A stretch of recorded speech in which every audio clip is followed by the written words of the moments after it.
Wala nang maraming paligoy-ligoy pa, diretso sa punto na. Maiksi lang ang komentaryo, pero diretso sa punto. Maraming kuro-kuro, may tiwali, may totoo. Dito, sa puntong diretso tayo. Punto, diretso. Kaya ano ito mga kabunyog, mga kababayan, pinipigilan ngayon ng kampo ni Sara. Naglabas ng statement ang kampo ni Sara Duterte, hindi na raw nila mapapalampas itong si Madriaga. Kaya kinasuhan na nila ng perjury. Okay, for the longest time, the Vice President has been content to just deny the allegations against her and to wait for the proper forum to answer the charges. She believes that there are more important things to do for the country, so she focused her energies on serving the Filipino people and focusing on her duties and obligations as Vice President and as erstwhile Secretary of Education, as well as her duties to her family as a mother and daughter.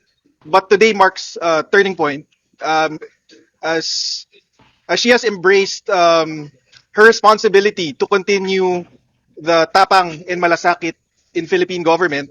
She has also accepted her duty to hold accountable those who spread lies and misinformation, to curb the will of the electorate, and to propagate themselves in power at the people's expense. So gaya nga ng sabi niya, hindi pwedeng walang managot. So that's why today she filed a criminal complaint for perjury against Ramil Madriaga, arising from the malicious and false statements of Ramil Madriaga in his affidavit dated November 29, 2025. Anyway, mga kabunyog, mga kababayan, ang malinaw dyan, tarantana. Tarantana ang kampo ni Sara tungkol dito kay Madriaga. Kasi, ano ito? Star witness ito sa impeachment.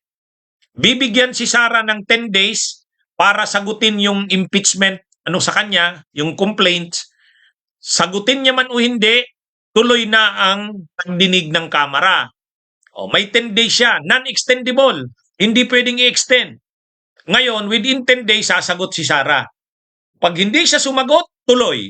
Pag sumagot siya, tuloy pa rin. Kaya wala siyang katatakasan dyan. Ngayon, bibigyan din ng 3 days para mag-reply yung mga complainants. Bibigyan din si Sara uli ng 3 days para rejoinder.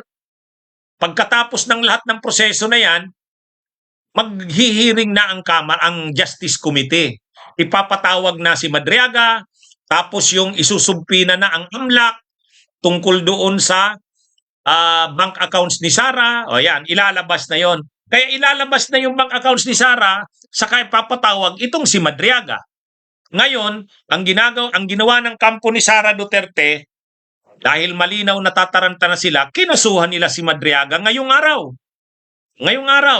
Ang paliwanag ng kampo ni Sara, si Duterte daw, si Digong, nakulong daw sa ICC dahil hindi sinagot ang mga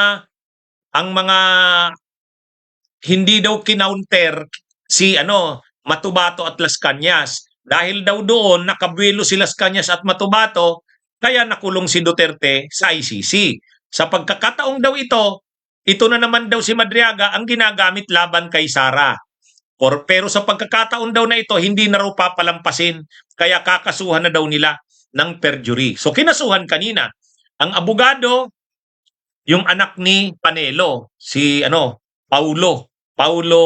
Ang anak pala ni ang anak pala ni Panelo, Paulo. Ang anak din ni Marcoleta, Paulo.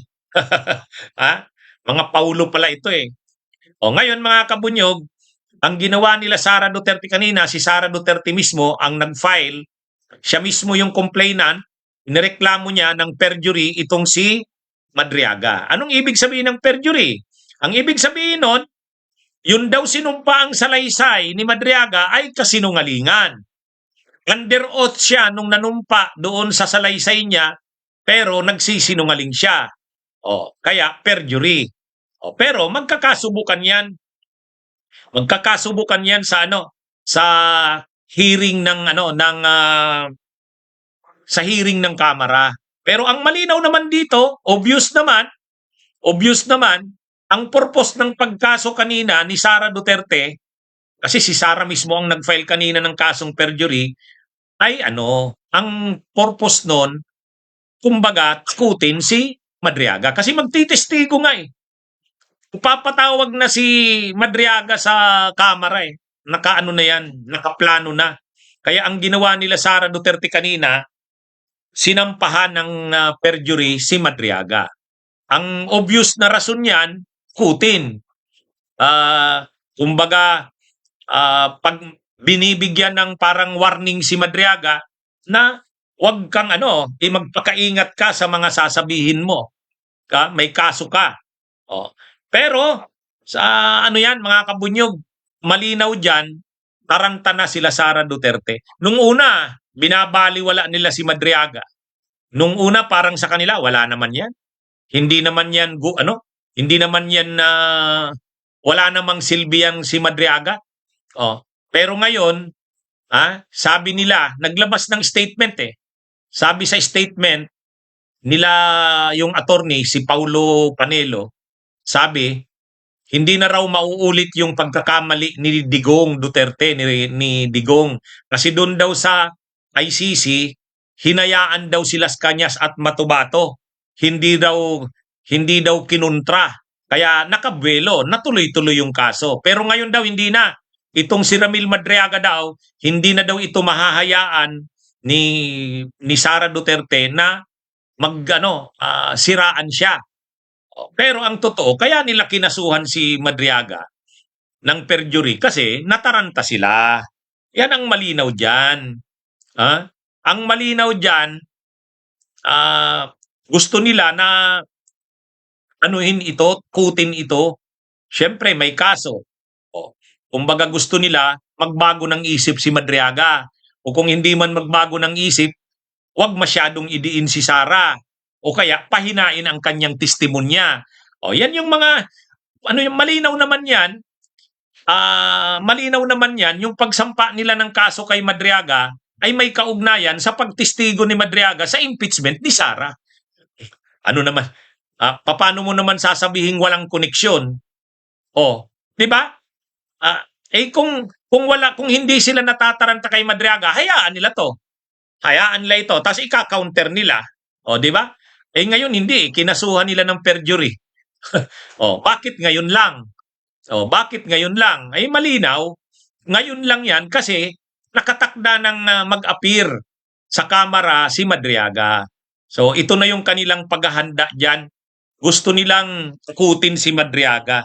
Malinaw yan mga kabunyog, mga kababayan. Yung timing ng pagsampa nila ng kaso kay Madriaga, malinaw yan para takutin. Kaya lang